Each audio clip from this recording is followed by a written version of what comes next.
যেটো জন্মোৎসৱ সেইটো আমাৰ তিনিটা ৰেচিপেক্টেড হলিডে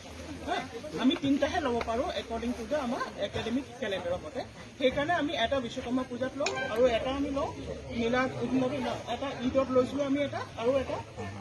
সৰস্বতী পূজা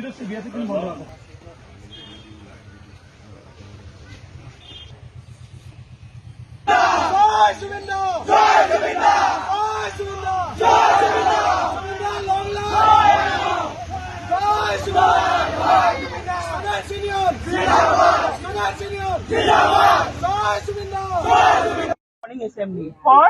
our favorite singer, our legendary singer Jubin Garg. We had a condolence. 2 minutes के लिए हमने condolence किया और मैंने खुद दिया जलाया वाइस प्रिंसिपल सर ने दिया जलाया ओके जैसे ही फिर हमको इन्फॉर्मेशन मिला हमने एग्जाम कैंसिल कर दिया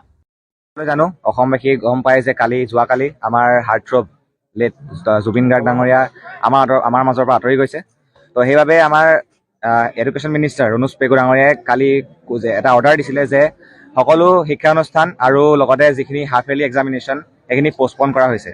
কিন্তু আমাৰ ইনষ্টিটিউশ্যন আছাম ৰাইফল পাব্লিক স্কুলে সেইটো ইনিচিয়েটিভ লোৱা নাই যিহেতু অসমৰ সকলো স্কুল বন্ধ দিছে কিন্তু আমাৰ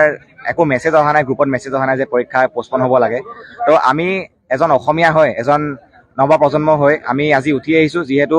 আমি জানো যে জুবিন গাৰ্গ আমাৰ কাৰণে কি আছিলে আমাৰ মাজত সদায় থাকিব তো আৰু লগতে মই এটা কথা ক'ম যে আমাৰ স্কুলত মই এজ এ হেড বয় আমাৰ আছাম ৰাইফল পাব্লিক স্কুলত মই মোৰ আপোনাৰ দেশটো আনিবলৈ চেষ্টা কৰিছিলোঁ কিন্তু যিহেতু ভাল ৰেছপন্স নাপালোঁ মই সেইকাৰণে মই ক'ম যে আমি অসমীয়াত থাকোঁ অসমৰ মাটিত জীয়াই আছোঁ তো এজ এ অসমীয়া আমি সদায় অসমীয়াৰ জাতি ৰীতি নীতি আমি সদায় আগবঢ়াই নিব লাগিব তো সেইটো কাৰণে ক'ম যে আমি সদায় অসমীয়া হৈ থাকিম অসমীয়া হৈ জীয়াই থাকিম জয় আই অসম